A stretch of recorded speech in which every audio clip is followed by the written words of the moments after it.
আজি মই লৈ আহিছোঁ অষ্টমী দিনাখনৰ পূজাৰ ব্লগ। অষ্টমী দিনাখন আমাৰ শৰাই দিয়ে আৰু অঞ্জলি লয়। তো ৰাতিপুৱা উঠি গা পা ধুই পূজা দিলোঁ, তাৰপিছত শৰাই ৰেডি কৰিলোঁ। মই ভাবিলোঁ যে শাৰী পিন্ধি পেলাই শৰাই লৈ যাম আৰু চাকি বন্তি জ্বলাম।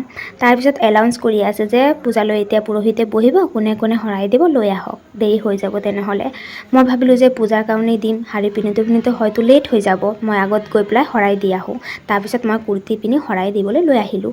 তো শৰাই মই দি পেলাই দূৰত ৰাখিছিলোঁ। তো পুৰোহিতে কৈছে যে ওচৰত ৰাখা, ইয়াত দেউতাকৰ নাম গোত্ৰ এইবিলাক লিখি দিছে কিন্তু মই ক'লোঁ যে চব লিখা আছে, শৰাইত লিখি দিছোঁ মই।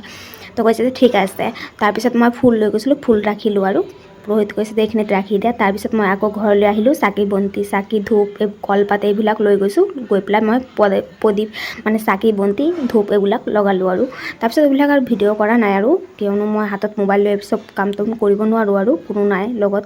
তাৰপিছত ঘৰলৈ আকৌ আহিলোঁ, আহি পেলাই শাৰী পিন্ধিছোঁ। সৰুৰ পৰা ডাঙৰ হৈছোঁ হালধি শাৰীয়ে পিন্ধিছোঁ অষ্টমী পূজাৰ দিনাখন। এইবাৰ ভাবিলোঁ যে হালধিও নিপিন্ধো, অন কালাৰ নিপিন্ধো, মই পাৰ্পল কালাৰেই পিন্ধিম। মোৰ খুব মন আছিল পাৰ্পল কালাৰৰ এটা শাৰী পিন্ধিবলৈ, তাৰ কাৰণে মই আজি পাৰ্পল কালাৰে শাৰী পিন্ধিছোঁ। আপোনালোকে ফটো ৰিলচ এইবিলাক চাইছেই।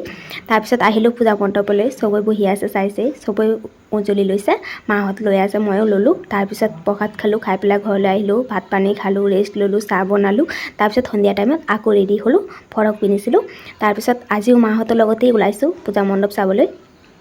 তাৰপিছত আজি মানে বেছি দূৰত নাযায়, খোজকাঢ়ি ওচৰৰ পূজাকেইটা চাই আছিলোঁ মাহঁতৰ লগত। তাৰপিছত যিকেইটা পূজা চাইছিলোঁ মই ফটোটো শ্বেয়াৰ কৰিছোঁৱেই, এতিয়া আপোনালোকে ব্লগ চাই আছে আৰু মোৰ ইউটিউব চেনেলত, বেংগলী চেনেলত মানে মই ডাঙৰকৈ লং ব্লগ শ্বেয়াৰ কৰিছোঁ একেলগত। এতিয়া মই এছামিছতো ব্লগ শ্বেয়াৰ কৰি আছোঁ আপোনালোকৰ লগত। আপোনালোকে যদি ফেচবুক পেজত চাইছে, পেজটো ফ'ল' কৰি ল'ব, আৰু ইউটিউবত যদি চাইছে ব্লগটো তো চেনেলটো ছাবস্ক্ৰাইব কৰি ল'ব। আশা কৰিছোঁ আপোনালোকৰ ছাপোৰ্ট ভাল পোৱা পাম, তাৰ কাৰণে মই এছামিছ ষ্টাৰ্ট কৰিছোঁ যাতে আপোনালোকে ভালকৈ বুজি পায় কথাবিলাক। তো তাৰপিছত আমাৰ মণ্ডপলৈ আহিলোঁ, অলপ বহিলোঁ, মাহঁতক পিকচাৰ ক্লিক কৰিলোঁ। তাৰপিছত ব্লগটো এইখিনিতে সামৰিলোঁ। আশা কৰিছোঁ লাইক শ্বেয়াৰ কৰিব। Bye bye.